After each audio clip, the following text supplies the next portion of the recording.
Hey friends, if you wish to fix this issue where the task manager is blank and not showing processes in Windows 11, then please watch this video. I will guide you through the resolutions. So the first solution is to restart the file explorer. So search for task manager in the Windows search bar and open task manager. Wait for it to load. Right click on Windows Explorer and select restart. The next solution is an SFC scan. Search for command prompt in the Windows search bar and click on Run as administrator.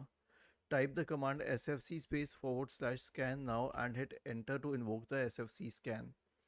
The last solution is a clean boot. Search for system configuration in the Windows search bar, open system configuration. Go to the services tab, check the box associated with hide all Microsoft services. If any other service is checked, click on disable all, apply, OK, and then restart your computer. Was this helpful? If yes, then please subscribe to the channel. If not, then let us know in the comment section of the video on how we could help you further. Thank you for watching this video and have a nice day.